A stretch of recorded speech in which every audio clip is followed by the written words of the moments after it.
So hello everyone, welcome back to our channel Study Pro. So आज हम एक बहुत अच्छा सा चैप्टर डिस्कस करेंगे जिसका नाम है द लास्ट लेसन। ये आपकी फ्लेमिंगो बुक का है। बेसिकली आपकी दो बुक है इंग्लिश क्लास 12th में, फ्लेमिंगो और विस्टास। तो आज हम एक पहला चैप्टर कवर करेंगे द लास्ट लेसन, और ये काफ़ी ज़्यादा इंपॉर्टेंट चैप्टर है, तो इसे अच्छे से देखिएगा। और अभी मैं आपको पहले इसका इंट्रोडक्टरी पार्ट का कवर कराऊंगा, और फिर उसके बाद मैं आपको पूरी इसकी समरी बताऊंगा कि किस तरह से ये कहानी आगे बढ़ती है। अब ये जो कहानी है ये एक बच्चे के बारे में है, फ्रांस, जो कि फ्रांस में रहता है, और उसके देश पर उसकी जो दो सिटीज है मेन, एल्सेस और लोरेन, उसके ऊपर कब्जा हो जाता है। तो उसी के ऊपर ये पूरी कहानी जो है बनी हुई है, और एक काफ़ी ज़्यादा इंटरेस्टिंग स्टोरी है। लेकिन ये आपका पहला चैप्टर है और उसका नाम है द लास्ट लेसन, तो ये काफ़ी ज़्यादा अच्छी बात है। तो हम लास्ट लेसन आज पढ़ेंगे। अब इसके मैं आपको कैरेक्टर्स बता देता हूँ पहले। तो इसके जो कैरेक्टर्स है वो बेसिकली 4 कैरेक्टर्स हैं। तो पहला कैरेक्टर है वो है फ्रांस। फ्रांस जो है ये हमारी स्टोरी का मेन कैरेक्टर है। ये तो हमारी स्टोरी का मेन कैरेक्टर है फ्रांस, जो कि बता रहा है कि किस तरह से कहानी उसके साथ ये घटना हुई। वो इस घटना के बारे में बता रहा है फ्रांस की कैसे कैसे ये जो घटना है कि फ्रांस पर कब्जा हुआ और मैं क्या कर रहा था उस टाइम पर, फ्रांस बता रहा है। अब दूसरा जो कैरेक्टर है वो है एम हेमिल। ये आपको स्टोरी में एम हेमिल दिखेगा, लेकिन इनका नाम है मॉइंजियर हेमिल। अब ये जो है ये टीचर है। ये जो फ्रांस है ये स्कूल बॉय है, और ये इसके टीचर हैं एम हेमिल। अब इनके बारे में भी बताया हुआ है कि बहुत ज़्यादा स्ट्रिक्ट टीचर हैं, जो कि स्टोरी में हम आगे पढ़ेंगे। अब तीसरा जो कैरेक्टर है वो है हॉजर। अब हॉजर कौन है? एक ओल्ड विलेजर है जो कि एम एम एल की क्लास अटेंड कर रहा है आज, क्योंकि आज लास्ट लेसन है ना एम एम एल का। और पूरे फ्रांस में कि मतलब फ्रेंच नहीं पढ़ाई जाएगी, फ्रेंच लैंग्वेज उस दो सिटीज़ में। तो ये लास्ट लेसन है, इसलिए हॉजर जो कि ओल्ड विलेजर है वो भी ये पढ़ने आया है, आज लेसन अटेंड करने आया है एम हेमिल का। चौथा कैरेक्टर जो है वो है वॉशर। वॉशर कौन? ये वॉशर आपको दिखेगा, मैं आपको स्टोरी में बताऊंगा। जब जो फ्रांस है वो जाता है रास्ते में, जब जाता है अपने स्कूल की तरफ, तो एक आदमी मिलता है वॉशर, जो कि उसे बीच में स्टॉप करता है, थोड़ा तंग करता है, परेशान करता है, थोड़ा चिढ़ाता भी है उसे कि स्कूल लेट हो रहे हो या फिर ऐसा कुछ। वो हम आगे पढ़ेंगे स्टोरी में। सो आइए शुरू करते हैं स्टोरी। अब इसके जो राइटर हैं वो है अल्फोंसो डॉडेट। अब ये बहुत ज़्यादा इंपॉर्टेंट है इनका कैरेक्टर, तो इनका कैरेक्टर आप अपनी टेक्स्ट बुक में से कवर करिएगा, क्योंकि ये जो कैरेक्टर है ये काफ़ी ज़्यादा इंपॉर्टेंट है इनका, और इनके पूरे बारे में बताया है। और ये एग्जाम पॉइंट ऑफ व्यू से बहुत ज़्यादा इंपॉर्टेंट है, क्योंकि ये एग्जाम में काफ़ी बार पूछा जाता है, तो इसलिए आप इसको ज़रूर कवर करिएगा। तो आइए हम अपने चैप्टर की तरफ आगे बढ़ते हैं। लेकिन उससे पहले अगर आपने अभी तक ये नहीं देखा है तो आपको बहुत ज़रूरी है देखना। क्यों? क्योंकि देखिए, ये टेलीग्राम चैनल का लिंक जो है मैं आपको डिस्क्रिप्शन में दे दूंगा और कमेंट बॉक्स में दे दूंगा। अब टेलीग्राम के चैनल पे क्या होगा, इंग्लिश के नोट्स का तो बहुत ज़्यादा कोई सेंस नहीं है, लेकिन आपके जो मेन सब्जेक्ट्स हैं कॉमर्स के और साइंस के, वो आपको जिस जिस सब्जेक्ट के आपको लेक्चर मिलेंगे इस चैनल पे, उसी सब्जेक्ट के आपको नोट्स मिलेंगे टेलीग्राम चैनल पे, without no cost, with no cost. ठीक है, आपको कोई भी चीज़ पे नहीं करनी है नोट्स के लिए। अब नोट्स आपको फ्री में मिल जाएंगे टेलीग्राम चैनल पे, तो इसे आप ज़रूर ज्वाइन करना। लेकिन अब आपकी जो ये प्रिपरेशन है, इस प्रिपरेशन में सिर्फ नोट्स काम नहीं आएंगे और ये सिर्फ वीडियो काम नहीं आएगी। आप जब तक क्वेश्चन प्रैक्टिस नहीं करेंगे, अब क्वेश्चन प्रैक्टिस तो मैं कराऊंगा ही, लेकिन जो PYQs होते हैं, टॉपर के आंसर्स होते हैं, वो आपको सैम्पल पेपर से ही मिलेंगे। अब सैम्पल पेपर्स का रेट बहुत ज़्यादा होता है, मुझे पता है कि सारे सैम्पल पेपर्स सब बच्चे बाय नहीं कर सकते, सब बच्चे नहीं खरीद सकते। तो हमारी जो ऑफिशियल साइट है www.studyproofficial.com, इस पर आप जाइएगा। इसमें मैं आपको बता देता हूँ क्या है। इसमें आप शॉप टैब में जाइएगा, और शॉप टैब में जाके आपको मोस्ट अफोर्डेबल रेट पे मिलेंगे सारे सैंपल पेपर। और जो सैंपल पेपर्स नहीं है वो 1 या 2 दिन में अवेलेबल हो जाएंगे। और आप हमसे कांटेक्ट भी कर सकते हैं कि आपको किस सब्जेक्ट के सैंपल पेपर चाहिए। आप चाहे किसी भी स्ट्रीम के हो, साइंस, कॉमर्स, आर्ट्स, और आपको किसी भी सब्जेक्ट का सैंपल पेपर चाहिए, आप वहाँ पे हमें कॉन्टैक्ट कर लीजिएगा। अब चैप्टर की तरफ बढ़ते हैं विदाउट टाइम वेस्ट। अब एक मिनट रुकिएगा जरा, यहाँ से मैं इसे रब कर देता हूँ। अब हम कवर करेंगे पहले इसका इंट्रोडक्शन पार्ट। ओके, अब इसका इंट्रोडक्टरी पार्ट जो है वो बहुत ज़्यादा इंपॉर्टेंट है, तभी आपको पूरी कहानी समझ आएगी कि इसमें चल क्या रहा है। तो ये जो है ये तो इसका इंट्रोडक्शन पार्ट है। ठीक है, अब मैं आपको कवर कराना शुरू करता हूँ। इन 1870 the last lesson bye Alfonso डॉडेट describe the Prussian invasion of France. मतलब ये जो कहानी है ये क्या बताती है कि जो प्रूशिया है उसने फ्रांस पर किस तरह से कब्जा करा।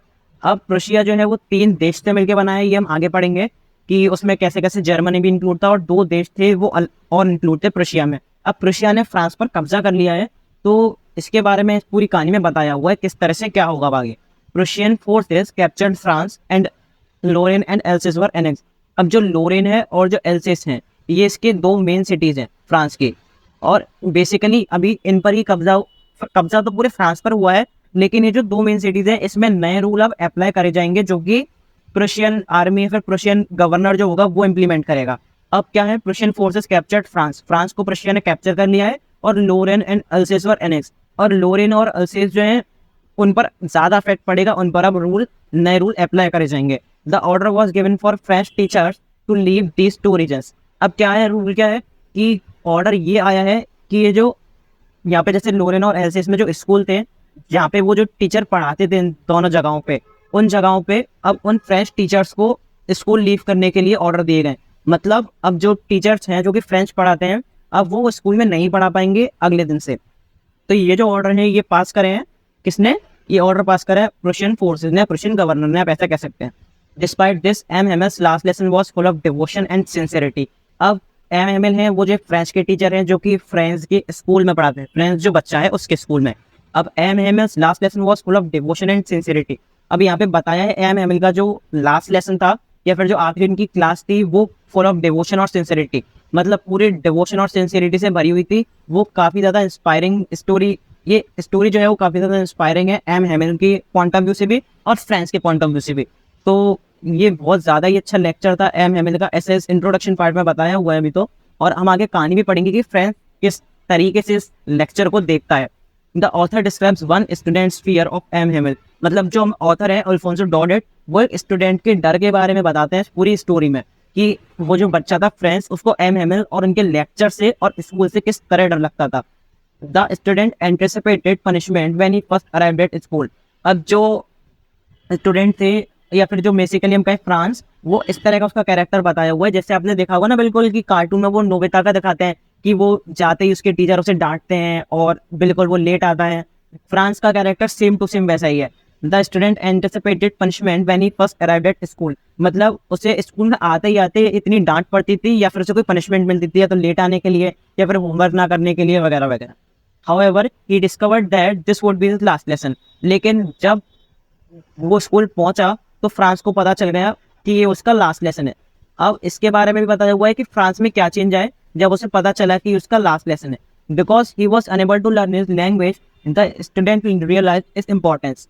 अब ये चेंज बताया हुआ है इस पूरी स्टोरी के माध्यम से कि फ्रांस में किस तरीके से चेंज आया। पहले वो एकदम शरारती बच्चा था, लेट आता था और अपना होमवर्क नहीं करता था, फ्रेंच लैंग्वेज को बिल्कुल पसंद नहीं करता था। लेकिन जब उसे पता चला कि फ्रेंच अब नहीं पढ़ाई जाएगी स्कूल में और आज उसका लास्ट लेसन है, तो ये उसके दुख को दिखाया हुआ है स्टोरी में कि वो कैसे मतलब कितना दुखी हो जाता है और उसे इम्पोर्टेंस रियलाइज होती है फ्रेंच लैंग्वेज की, क्योंकि वो खुद एक फ्रांस में रहने वाला इंसान है, उसे फ्रेंच आनी चाहिए लेकिन उसे फ्रेंच अब तक नहीं आई है और आज इसका लास्ट लेसन है, मतलब वो फ्रेंच कभी भी नहीं सीख पाएगा। तो इसकी इम्पोर्टेंस बताइए फ्रेंच लैंग्वेज की कि फ्रांस जो लड़का है उसके लिए क्या इंपॉर्टेंस बन गई फ्रेंच बाद में। अब हम पढ़ते हैं अपनी स्टोरी की तरफ। अब देखिए ये जो ये डायग्राम है ये है फ्रेंच का, एक मिनट रुकिएगा अब जरा, एक ये है French. France the narrator of story. अब बताया हुआ है कि जो फ्रांस है वो ही स्टोरी का नरेटर है। मतलब नरेटर कौन होता है, जो कि स्टोरी सुनाता है, इज अ फ्रेंच बॉय। अब जो फ्रांस है वो एक फ्रेंच बॉय है, वो is both lazy and active. अब ये दोनों एक ही टाइम पे कैसे हो सकता है, अब आप देखिए लेजी और एक्टिव, मतलब यहाँ पे ये जो फिगर ऑफ स्पीच है वो इंक्लूड करी गई है लेजी एंड एक्टिव, मतलब एक ही टाइम पे दोनों अपोजिट चीज कही गई है, लेजी और एक्टिव। जिसको ये फिगर ऑफ स्पीच कौन सी है, पैराडॉक्स। मैं आपको ग्रामर भी यहाँ पे कवर कराऊंगा कि ये जो लिटरेचर है इसमें कौन सी फिगर ऑफ स्पीच वगैरह यूज हुई है। ये है पैराडॉक्स। पैराडॉक्स क्या होता है, मतलब एक ही जगह पे दो अलग अलग अपोजिट चीजें। तो इसका देखिए अब एक इंसान या तो लेजी हो सकता है या फिर एक्टिव हो सकता है, दोनों एक ही टाइम पे कैसे हो सकता है कि आलसी भी हो और फुर्तीला भी हो। तो यहाँ पे यही शो करा गया है कि पैराडॉक्स की मतलब वो उसको लेजी भी दिखाया हुआ है और एक्टिव भी दिखाया हुआ है। अब किस पॉइंट ऑफ व्यू से दिखाया हुआ है ये हम आगे देखते हैं। डिस्पाइट बीइंग लेजी, अब ये तो बताया हुआ है कि वो आलसी था, लेजी था बहुत। Franz likes to play and has a sensitive nature. अब एक्टिव उसे क्यों कहा गया है कि वो खेलने में बहुत उसका वो था मन, मतलब वो खेल कूद और शरारत और ये सब बहुत करता था फ्रेंड्स। तो लेजी तो उसे बताया गया है कि वो आलसी था, लेकिन वो एक्टिव कैसे था कि उसे खेलने में बहुत मजे आते थे और वो शरारत करता था, इधर उधर भगता था। तो ये इस हिसाब से उसे एक्टिव बताया गया है। And has a sensitive nature, और उसका जो नेचर था काफ़ी ज़्यादा सेंसिटिव था, वो काफ़ी ज़्यादा सेंसिटिव लड़का था और शरारत भी हालांकि वो खूब करता था। तो इस हिसाब से अब ये सेंसिटिव नेचर था। Furthermore because he hates his French teacher. हालांकि अब ये भी बताया हुआ है कि वो उसका जो फ्रेंच टीचर थे उसके एम हैमिल, यहाँ पे इनका नाम डिस्क्राइब किया गया है एम हैमिल, जो कि उसके फ्रेंच टीचर थे, वो उसे बिल्कुल भी पसंद नहीं थे। In addition to hating school, अब ना तो उसे स्कूल जाना पसंद था और ना ही उसे एम हैमिल पसंद थे। Franz does not want to study French. अब फ्रेंच जो लड़का है उसे फ्रेंच लैंग्वेज पढ़ना बिल्कुल भी अच्छा नहीं लगता था, जबकि वो एक फ्रेंच बॉय था, उसे फ्रेंच लैंग्वेज आनी चाहिए, लेकिन वो फ्रेंच को बिल्कुल भी पसंद नहीं करता था। When Alsace and Lorraine were annexed by Germany, अब यहाँ पे बताया हुआ है कि जो एल्सिस और लोरेन ये जो दो मेन सिटीज हैं, जर्मनी ने इनको कैप्चर कर लिया, मतलब प्रुशियन वॉर जो था, प्रुशियन फ्रैंको वॉर, उसमें जर्मन ने लोरेन और एल्सिस को कैप्चर कर लिया। Would be taught in schools rather than French. तो अब ये बताया कि जब उसने कैप्चर करा लोरेन और एल्सिस पे, तो फ्रेंच की जगह पे, फ्रेंच लैंग्वेज की जगह पे जर्मन पढ़ाई जाने के ऑर्डर पास हुए। German would be taught in the schools rather than French. अब फ्रेंच की जगह पे जर्मन पढ़ाई जाएगी। The village man who attended his last lesson, अब यहाँ पे एक बहुत इंपॉर्टेंट लाइन है, विलेज मैन। अब आमतौर पर हमारे स्कूल में भी ऐसा नहीं होता कि कोई बुढ़े अंकल या फिर कोई बड़े बूढ़े जो हैं वो स्कूल में आकर पढ़ाई कर सके, ऐसा तो नहीं होता हमारे स्कूल में भी, और इसके स्कूल में भी ऐसा नहीं था। लेकिन उस दिन हुआ, ये एक अलग चीज हुई। क्यों? क्योंकि ये लास्ट लेसन था फ्रेंच लैंग्वेज का। तो अपने दुख को शो करने, अपने डिवोशन को शो करने सब लोग आए थे, जो मतलब बूढ़े लोग थे, और जो जैसे अभी बताएंगे ओल्ड प्राइमर वगैरह, और जो सरपंच होते हैं ना गांव में सरपंच, तो वो भी आए हुए थे इस लेसन को अटेंड करने। एम को शो करने की हम अपने देश के प्रति, अपने भाषा के प्रति कितने उत्सुक हैं, वो अपनी डिवोशन को शो करने आए थे। Who attended his last lesson? The village man who attended his last lesson, वो विलेज मैन जिन्होंने एम हेमिल का फिर फ्रेंच लैंग्वेज का लास्ट लेसन अटेंड किया, went to school to honor and respect him। अब वो एम हेमिल को ऑनर और रेस्पेक्ट शो करने आए थे कि उन्हें फ्रेंच लैंग्वेज कितनी अच्छी लगती है और उन्हें एम हेमिल से कितना लगाव है, कि एम हेमिल ने अपने पूरे 40 साल इस स्कूल में काम करा है। He has been working there for 40 years. अब बताया हुआ है कि एम हेमिल 40 साल से इस स्कूल में काम कर रहे हैं, बच्चों को फ्रेंच पढ़ा रहे हैं और काफी ज्यादा एक बहुत अच्छा काम कर रहे हैं। तो विलेज मैन भी उनके लिए ऑनर और रेस्पेक्ट शो करने उस लास्ट लेसन को अटेंड करने हैं। in addition to being full of nostalgia and remorse, they regret that they did not learn their mother tongue as a children। मतलब अब वो एक चीज तो शो करने आए थे कि मतलब उन्हें बहुत ज्यादा दुख था। एक तो वो ये चीज शो करने आए थे कि ऑनर और रेस्पेक्ट एम हेमिल के लिए, कि एम हेमिल ने अपने पूरे 40 साल उस स्कूल में गुजारे। लेकिन वो एक और चीज शो करने आए थे कि उन्हें एक बहुत बड़ा पछतावा था कि वो जब वो बच्चे थे तो वो अपनी मदर टंग जो कि फ्रेंच है उसे नहीं सीख पाए, क्योंकि आमतौर पर देखा जाता है गांव में वो खेती बाड़ी वाला ही कल्चर होता है, तो वहां पर भी था। तो वो अपने काम में, अपने बिजनेस में इतना जुटे रहे कि वो कभी फ्रेंच अच्छे से सीख ही नहीं पाए, अपनी मदर टंग को कभी अच्छे से सीख ही नहीं पाए, और उन्हें इस बात का भी रिग्रेट था। तो वो ये शो करने भी उस क्लास में उस दिन उन्होंने वो लेक्चर अटेंड करा। France is very upset to learn that his final French class will be his last one। अब यहाँ पे फाइनल की जगह पे पहले तो अगर देखा जाए लॉजिकली तो फर्स्ट होना चाहिए, क्योंकि फ्रांस का पहली बार ही मन करा था फ्रेंच सीखने का। अब फ्रांस जो था बहुत अपसेट था। क्यों अपसेट था? क्योंकि उसकी जो फाइनल फ्रेंच क्लास थी will be his last one. मतलब यहाँ पे एक मिनट, अगर आपको मैं और अच्छे से डिस्क्राइब करूँ तो आप यहाँ पे फर्स्ट लिख लीजिएगा। ओके, फर्स्ट फ्रांस, मतलब फ्रांस की वैसे तो पहली क्लास नहीं थी, वो स्कूल आया है पहले भी, लेकिन जब उसका मन करा सीखने का उस हिसाब से इसकी पहली क्लास थी। तो फाइनल फ्रेंच क्लास, ये फिर लिख देंगे हम first desired class of France will be his last one. मतलब अब इस बात का तो हो रहा है फ्रेंच को कि जब उसका मन करा पहली बार फ्रेंच को पढ़ने का, अच्छा उसका मन करा अंदर से कि मैं फ्रेंच सीखूं, क्यों, तभी उसका लास्ट लेसन था। अब फ्रेंच को इस बात का दुख है कि वो कभी भी आगे फ्रेंच लैंग्वेज नहीं सीख पाएगा, क्योंकि कल से तो जर्मन पढ़ाई जाएगी, फ्रेंच टीचर हटा दिए जाएंगे। तो इस बात का उसे दुख था। Since he does not know French he is shocked. अब उसको ये शौक भी लगा कि उसको फ्रेंच रत्ती भर नहीं आती है और फ्रेंच अब नहीं पढ़ाई जाएंगी, और आज उसका लास्ट लेक्चर है तो वो अब फ्रेंच सीख ही नहीं सकता। उसे इस बात का दुख भी था और एट द सेम टाइम उसे शौक भी था कि मैंने क्या कर दिया है पूरे, मतलब मैं फ्रेंच अभी तक सीखता नहीं था, मैं भागता था स्कूल से और फ्रेंच टीचर से और फ्रेंच लैंग्वेज से, लेकिन अब वो लास्ट लेसन है तो अब मैं क्या करूंगा। Further more on the last day of class he is interested in learning French. हालांकि क्या हुआ कि लास्ट डे पे लास्ट डे पे उसे बहुत ज़्यादा इंटरेस्ट आने लगा कि फ्रेंच कितनी अच्छी लैंग्वेज है और ये मेरी खुद की लैंग्वेज है, मैं खुद फ्रेंच पीपल हूँ। तो उसे ये एहसास हुआ कि अपनी मदर टंग का क्या फ़ायदा होता है और कितना हमें सीखना चाहिए। जैसे अब हम इंडियन हैं तो हमें हिंदी आनी ही चाहिए और हमें हिंदी लैंग्वेज से बहुत लगाव भी है, सबको पता है। अब इसको इसी हिसाब से इसको भी फ्रेंच आनी चाहिए। अब इसे इंटरेस्ट तो शो हुआ फ्रेंच का, लेकिन बहुत लेट हुआ, लास्ट डे पे हुआ जब फ्रेंच नहीं पढ़ाई जाएगी। अब more over he place close attention and learns everything that is taught. अब उसने क्या करा, उसने बहुत ज़्यादा कीनली, बहुत अच्छे से पढ़ाई करी, अटेंशन अपना अटेंशन अटेंटिव होकर पूरी क्लास में अच्छे से सब कुछ समझा, याद करा। एंड दैट इज टॉट, मतलब जो जो एमएमएल ने पढ़ाया उसने बहुत अच्छे से पढ़ा और उसे बहुत अच्छे से समझ में आया और सब कुछ उसे एक बार में याद हो गया। मतलब ऐसा बच्चा बन गया हुआ, उसका ट्रांसफॉर्मेशन देख लिया। He immediately develops an interest in MMS teaching. अब उसे अचानक से क्या हुआ कि अचानक से उसे बहुत इंटरेस्ट आने लग गया एमएमएल की टीचिंग में, कि एमएमएल कितना अच्छा पढ़ा रहे हैं। जहाँ वो एमएमएल से इतना दूर भागता था, एमएमएल से और स्कूल से इतना दूर भागता था, अब उसे अचानक कितना अच्छा लगने लग गया एमएमएल का पढ़ाने का तरीका। अब ये तो समरी है, लेकिन मैं आपको एक चीज और बता दूं। यहाँ पे इसने ये भी बताया है, टेक्स्ट बुक आप जरूर पढ़िएगा, एक बार चैप्टर रीड करिएगा, आपको बहुत अच्छे से समझ में आएगा। तो इस जो टेक्स्ट बुक है उसमें ये भी बताया है कि अभी भी फ्रेंच क्या सोचता है, फ्रेंच इस टाइम पे भी ये सोचता है, ये एमएमएल वाली लाइन पे, कि एमएमएल इतना अच्छा पढ़ा रहे हैं कि मैं इतना अच्छा समझ रहा हूँ। वो अभी भी इसमें कंफ्यूज रहता है कि कहीं ऐसा तो नहीं है एमएमएल लास्ट लेक्चर के चक्कर में बहुत अच्छी तरीके से समझा रहे हो। तो वो अभी भी इस बात पे डाउट करता है कि मतलब कि वो अच्छे से पढ़ता था भी कि नहीं। तो ही नो लॉन्गर डिसलाइक्स हिम। अब उसे एमएमएल जो है वो बिल्कुल भी खराब नहीं लगते, एमएमएल उसे बहुत अच्छे टीचर लगते हैं। एक मिनट, ये रहा, एमएमएल उसे बहुत अच्छे टीचर लगते हैं। ही नो लॉन्गर डिसलाइक्स हिम। अब उसे वो कभी भी वो एमएमएल को बुरा नहीं समझता और उसे एमएमएल अचानक से बहुत अच्छे टीचर लगने लग जाते हैं। Furthermore he develops respect for his teachers hard work and honesty.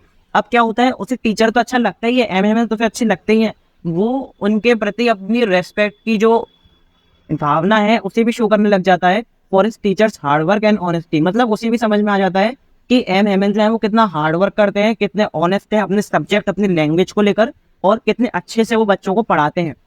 France is sad and ashamed that he can not recite his lesson.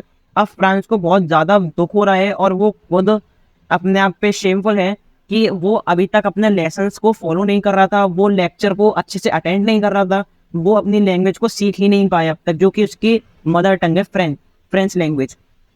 He also blames himself for his lack of sincerity in teaching them. अब क्या हुआ, ये जो क्या कहते हैं, ये जो एमएमएल है ना, इनके टीचर, अब टेक्स्ट बुक में पूरा अच्छे से डिस्क्राइब करा हुआ है, लेकिन मैं आपको यहाँ पे डिस्क्राइब कर दूंगा।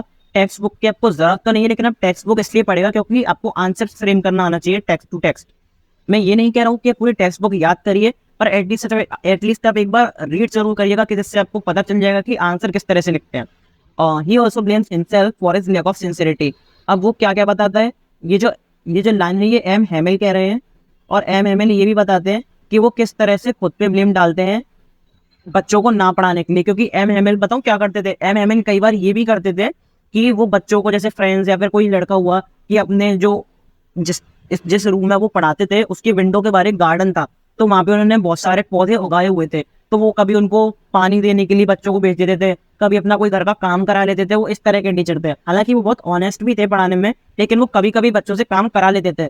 तो वो खुद भी बहुत शेमफुल है एम हेमिल इस लाइन के थ्रू, कि मतलब वो बच्चों को अपना काम करवाने भेज देते थे और पढ़ाई की तरफ अटेंटिव रखने के लिए नहीं बोलते थे। अब इस वाली लाइन में एक और लाइन ऐड कर लीजिएगा, वो खुद को भी दोष देते हैं कि मैंने बच्चों से काम करवाया, वो बच्चों को भी दोष देते हैं जैसे फ्रेंड्स को कि फ्रेंड्स खुद नहीं पढ़ा, और वो उनके माँ बाप को भी दोष देते हैं, उनके पेरेंट्स को भी दोष देते हैं कि कई पेरेंट्स, ज्यादातर पेरेंट्स अपने बच्चों को नहीं भेजते थे, जैसे वो खुद नहीं पढ़ पाए फ्रेंच, वो बच्चों को भी नहीं पढ़ाना चाहते थे, वो सिर्फ अपने बिजनेस या फिर अपने जो एग्रीकल्चर प्रोडक्ट्स है, जो भी वो खेती बाड़ी उनका जो काम है, उसमें वो अपने बच्चों को इन्वॉल्व करना चाहते थे। तो वो सबको दोष देता है, वो अपने आप को भी देता है कि मैं सबसे काम करवा लेता था, पेरेंट्स को भी देता है कि वो अपने बिजनेस में, अपने एग्रीकल्चरल वर्क में बच्चों को बिजी रखते थे, वो पढ़ाने नहीं भेजते थे। और वो बच्चों को भी थोड़ा बहुत दोष देता है कि सारे बच्चे नहीं, पर काफी सारे बच्चे मन से नहीं पढ़े। तो वो इस बात से शेमफुल है एम हेमिल और फ्रेंच दोनों। In admiration of French language is reflection of his patriotism. अब जो उसका एडमिरेशन है ना, उसका जो है, जैसे हिंदी में बोलूँ मैं, कि उसका एक गौरव प्रतीक है उसकी देशभक्ति के लिए। मतलब ये तो ज़्यादा हिंदी हो गई, लेकिन मैं आपको बताऊं कि मतलब उसकी जो मातृभाषा है, जैसे हम हिंदी या फिर इंडिया कहते हैं तो हमें अलग ही कुछ फीलिंग्स ही आती है कि हमारा देश है, हमारी लैंग्वेज। इस हिसाब से मतलब उसे भी जो फ्रांस जो देश है या फिर फ्रेंच लैंग्वेज उसे इतनी पसंद थी एम हैमिल को कि मतलब उसके लिए वो देशभक्ति वाली और वो चीज़ आपको फीलिंग उसके अंदर पैदा करती थी। According to him the French language is the world's most elegant and logical tongue. अब एम एम एल के हिसाब से तो जो फ्रेंच लैंग्वेज थी ना, जैसे हमारे हिसाब से हिंदी बेस्ट है, हिंदी सबसे आसान लैंग्वेज है और बहुत अच्छी लैंग्वेज है, इसी उसके हिसाब से फ्रेंच लैंग्वेज जो थी, फ्रेंच लैंग्वेज जो है वो वर्ल्ड की मोस्ट एलिगेंट, वर्ल्ड की सबसे अच्छी और एक लॉजिकल बोले जाने वाली भाषा है उस एम एम एल के हिसाब से। It appears that M M L became upset in this situation. अब एम एम एल ये बताते हुए कि फ्रेंच की क्या महत्व है और हमें फ्रेंच को सीखनी चाहिए, तब वो देशभक्ति, अब वो ये भी सोचते हैं कि फ्रेंच मेरी भाषा है, लेकिन अब मैं फ्रेंच ना तो कल से पढ़ा पाऊंगा ना फ्रेंच का कुछ कर पाऊंगा आगे, क्योंकि जर्मनी ने रूल कर लिया है रूसिया ने और जर्मन पढ़ाई जाएगी। तो it appears that M Hamel became upset in this situation. अब एम हेमल को इस बात का बुरा भी लगता है कि ये जो फ्रेंच का जो लेसन और ये जो पढ़ाई वढ़ाई थी सब कुछ अब खत्म हो चुकी है और कल से नहीं पढ़ाई जाएगी। He also cautions the students to watch their words। अब वो जो बच्चों को एम एम एल जो है वो बच्चों को ये भी कहते हैं कि मेरे वर्ड्स को बहुत अच्छे से सुनना, जो मैं कह रहा हूँ उस बात को बहुत अच्छे से समझना। He claims that staying connected to one's language is means of escaping servitude। अब servitude का मतलब मैं आपको बता दूं, एक मिनट यहाँ पे लिख देता हूँ। servitude मतलब क्या होता है? ट्यूड। सर्विट्यूड मतलब होता है गुलामी, किसी के मतलब जैसे कोई रूल कर रहा हो हम पर, कोई कंक्यूर कर रहा हो हम पर, उसका मतलब होता है सर्विट्यूड। मैं हिंदी में लिख देता हूँ गुलामी। ओके, सर्विट्यूड मतलब होता है गुलामी। अब वो इस लाइन से क्या कहना चाहता है, ये लाइन बहुत इंपॉर्टेंट है, यहाँ पे स्टार मार्क कर लीजिएगा।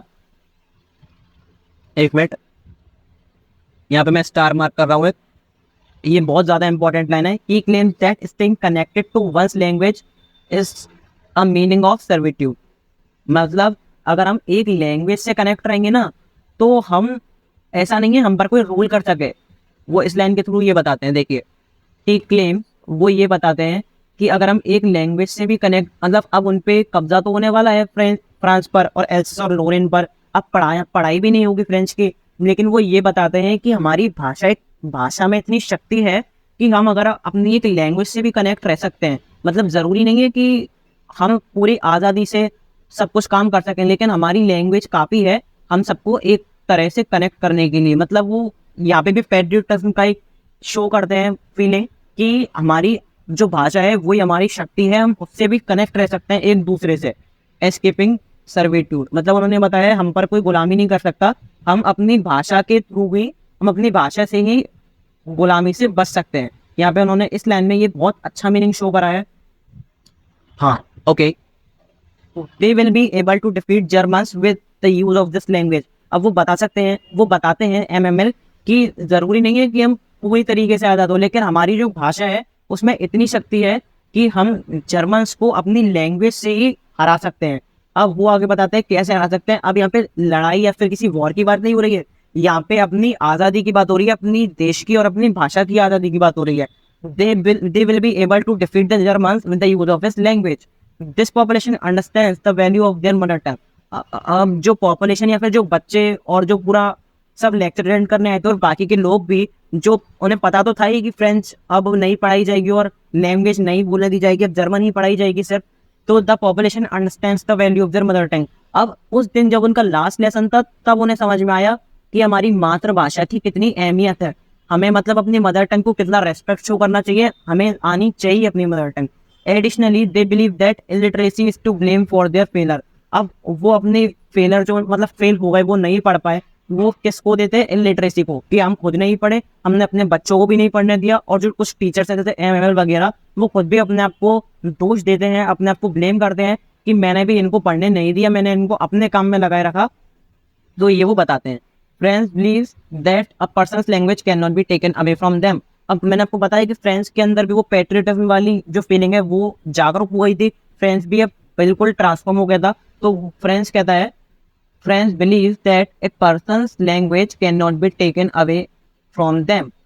अब फ्रेंड्स यहाँ पे इस लाइन के थ्रू ये बताता है कि आप हमारी फिजिकल आज़ादी जो है, मतलब कि अगर वो जेल में बंद कर दें या कुछ भी कर दें, वो नहीं पढ़ाने दे फ्रेंड्स, वो तो हो सकता है, लेकिन वो किसी इंसान से या किसी भी चीज से उसकी भाषा को नहीं छीन सकते। अब अगर कोई बोलेगा फ्रेंच, तो अगर ऐसे किसी ने फ्रेंच लैंग्वेज बोली तो या तो उसको जेल में बंद कर देंगे या मार देंगे, लेकिन उसकी भाषा को वो उस आदमी से अलग नहीं कर सकते, उस इंसान से। अब फ्रेंच ने बताया है, अब टेक्स्ट बुक में एक बहुत ज्यादा इंपॉर्टेंट लाइन है, यहाँ से 101% क्वेश्चन आएगा कि ये एक बर्ड का एग्जाम्पल देके बताता है। फ्रेंच फ्रेंच बताता है कि अब जैसे कि जर्मन ने उन पर रूल कर लिया फ्रांस पर, जर्मन ने फ्रांस पर रूल कर लिया, जर्मनी ने, अब जर्मन लैंग्वेज बोली जाएगी। तो अब वो ये बताता है कि लोगों से तो आप कह सकते हो, फ्रेंच पीपल से तो कह सकते हैं कि फ्रेंच नहीं बोलने दी जाएगी, उनको तो ऑर्डर पास हो सकता है, लेकिन क्या चिड़िया को ऑर्डर पास हो सकता है कि चिड़िया भी अपनी लैंग्वेज ना बोले? मतलब उसने यहाँ पर हाइपरबोल एक वो रहती है फिगर ऑफ स्पीच, ने यहाँ पर ये शो करा है कि उसने ये दिखाया है कि चिड़िया भी अगर, मतलब अगर बेसिकली अगर चिड़िया फ्रांस में रहती है, तो उसने ये दिखाया है कि चिड़िया अगर फ्रेंच बोलेगी, मतलब फ्रेंच से मतलब वो अपनी आवाज में ही फ्रेंच लैंग्वेज में आवाज निकाल रही है, या फ्रेंच लैंग्वेज में कुछ बोल रही है अपनी ही आवाज में, जो कि चेपरेंग होती है उसकी जो लैंग्वेज होती है, तो उसी में वो फ्रेंच बोल रही है। तो जर्मन पीपल जो है वो उस चिड़िया से उसकी आवाज नहीं छीन सकते, वो ये नहीं कह सकते कि चिड़िया भी फ्रेंच ना बोले। उसने यहाँ पर एक बहुत अच्छा पेट्रियोटिज्म का एक फीलिंग शो करी है। This is the case since it comes naturally to a person. अब उसने ये भी बताया है ये एक ऐसा केस है कि जो नेचुरली एक पर्सन के अंदर आता है, क्योंकि जब उस पर ये बीती की, मतलब ये कहते हैं ना कि जब बीतती है तभी पता चलता है, तो जब उसे पता चला कि अब फ्रेंच नहीं पढ़ाई जाएगी, फ्रेंच का कोई महत्व नहीं रह गया है, तो अब उसे समझ में आया कि फ्रेंच लैंग्वेज या फिर मदर टंग कितनी जरूरी है किसी भी इंसान के लिए। It follows that no matter how hard the opposition will try, they will fail to remove one's language. अब उसने ये भी बताया है, ये लाइन बहुत इंपॉर्टेंट है, ये पूरा पैराग्राफ, ये वाला पैराग्राफ बहुत इंपॉर्टेंट है। उसने यहाँ पे ये भी बताया है कि चाहे कोई कितनी भी हार्डवर्क कर ले, कितनी भी कोशिश कर ले, वो किसी से किसी की लैंग्वेज, कोई भी इंसान किसी से दूसरे की लैंग्वेज नहीं छीन सकता, चाहे वो इंसान हो या फिर वो चाहे कोई एनिमल। अब उसने टेक्स्ट बुक में तो ये भी बताया है कि वो ना चिड़िया से उसकी आवाज छीन सकते हैं, ना किसी इंसान से उसकी लैंग्वेज, बस भले ही वो उसे पनिश कर सकते हैं, लेकिन किसी से उसकी जो लैंग्वेज है वो नहीं छीन सकते। सो यहाँ पे फ्रेंच में काफी ज्यादा ट्रांसफॉर्मेशन आता है, लेकिन इस चैप्टर के साथ साथ फ्रेंच अब नहीं बोली जाएगी फ्रांस में, ये कंफर्म हो जाता है। अगले दिन से जर्मन ही पढ़ाई जाएगी। तो यहाँ पे इस लेक्चर में क्या दिखाया है, मैं आपको बताता हूँ इस लेक्चर में क्या दिखाया है। इस लेक्चर में मेनली दिखाया है transformation of France, transformation of France. France का यहाँ पर ट्रांसफॉर्मेशन दिखाया है कि वो कहाँ पढ़ना नहीं चाहता था, एमएमएल से इतना, मतलब एमएमएल से वो बिल्कुल दूर रहना चाहता था, और फ्रेंच लैंग्वेज तो बिल्कुल पढ़ना भी नहीं चाहता था, और स्कूल तो वो कभी आता ही नहीं था, और आता था तो लेट आता था। लेकिन लास्ट डे पर जब भी वो लेट आया भी, तो भी इतना अच्छी तरीके से उसने पढ़ा इस चैप्टर को, इस लास्ट लेसन को जो कि एमएमएल ने पढ़ाया, और उसकी जो फीलिंग्स थी वो बिल्कुल चेंज हो गई। जहाँ वो फ्रेंच लैंग्वेज पढ़ना नहीं चाहता था, अब वो ये चाहता था कि फ्रेंच लैंग्वेज हमेशा पढ़ाई जाए और सब लोग फ्रेंच लैंग्वेज बोलें, सारे एनिमल्स फ्रेंच लैंग्वेज पे डटे रहे, मतलब अपनी जो भी उनकी साउंड है उसको कंटिन्यू करते हुए वो फ्रेंच लैंग्वेज पे डटे रहे, ये उसने बताया है। अब यहाँ पे इसका इस जो स्टोरी है इसका मोरल क्या है, इसका मोरल सीधा सीधा है, किस पे, इसका मोरल है कि मदर टंग के ऊपर, कि कोई भी इंसान हो उसे अपनी मदर टंग आनी ही चाहिए, और अगर नहीं आती है तो उसे सीखना चाहिए, यही देशभक्ति है। जैसे हम इंडिया में रहते हैं तो अब हमें हिंदी आनी चाहिए, और अगर जैसे कोई इंडिया के अलग अलग कंट्री में अलग अलग पार्ट में रहता है, जैसे कोई पंजाब है तो पंजाबी बोलता है, लेकिन वो थोड़ा ग्रुप ऑफ हिंदी ही है, तो मतलब उसे अपनी मदर टंग तो आनी चाहिए एटलीस्ट, अगर वो उस देश में रहता है तो ये काफ़ी ज़्यादा इंपॉर्टेंट चैप्टर था। और इसके थ्रू जो एल्फोंसो डॉरेट है उन्होंने डिवोशन भी शो करा है, और बताया है किस तरह से फ्रेंच में ट्रांसफॉर्मेशन हुआ सबका, जो विलेजर्स थे वो। और आप ये टेक्स्ट बुक में आप ये भी देखेंगे बताया हुआ है कि कौन कौन उस लेक्चर को अटेंड करने आया था, ओल्ड प्राइमर, हॉसर और एक दो जने और आए थे। उसने किस तरीके से अपने स्पेक्टिकल्स अपने सिर अपने टेबल पर रखे हुए थे और वो एक ओल्ड प्राइमर पढ़ रहा था, ये सब टेक्स्ट बुक में बताया हुआ है। आप देखेगा आपको बहुत अच्छी लगेगी स्टोरी पूरी, तो आप एक बार इस चैप्टर को जरूर रीड करिएगा अपनी टेक्स्ट बुक से, जिससे आपको पूरी डिटेल अच्छे से समझ में आ जाए। हालांकि ये पूरा चैप्टर मैंने आपको बता दिया है। Thank you. अभी ये चैप्टर खत्म होता है, और अगर आपको ये वीडियो अच्छी लगे ना तो आप इसको जरूर लाइक करना, अपने दोस्तों के साथ शेयर भी कर देना और चैनल को सब्सक्राइब करना कर देना यार, क्योंकि बहुत अच्छी वीडियो है मेरे हिसाब से। तो अगर आपको अच्छी लगी तो आप जरूर कमेंट बॉक्स में बताना, और अगर आपको सैंपल पेपर्स चाहिए तो आप वो जरूर अपनी हमारी वेबसाइट देखना। अब वहाँ पे मैं आपको बता दूं, वहाँ पे फ्री कंटेंट भी अवेलेबल है, मतलब फ्री के सैंपल पेपर्स या फिर, और वो सैंपल पेपर्स सारे ब्रांडेड सैंपल पेपर्स हैं, ओसवाल, अरेन और दूसरे पब्लिकेशंस के भी। तो अब फ्री सैंपल पेपर्स भी अवेलेबल हैं, अगर नहीं है तो 1 या 2 दिन के अंदर हो जाएंगे। तो फ्री को भी फ्री सैंपल पेपर्स आप जरूर एक्सेस कर सकते हैं। और जो पेड सैंपल पेपर्स है वो मोस्ट अफोर्डेबल रेट है, 40, 50, 60 रुपए के, इससे ज्यादा नहीं है। अगर आप ऑनलाइन देखोगे अमेजॉन, फ्लिपकार्ट या कोई भी जो कि ई कॉमर्स वेबसाइट है, उस पर आपको करीबन 200 या 300 रुपए के मिल रहे हैं, और ई बुक भी आपको 180 रुपीज या कुछ की मिल रही है। तो इससे सस्ता तो नहीं हो सकता हमारी वेबसाइट पे, क्योंकि हमने भी परचेस करे और वो कॉपीराइट फ्री है। तो आप वेबसाइट पे जरूर चेक करना। वीडियो कैसी लगी जरूर कमेंट बॉक्स में बताना। Thank you very much.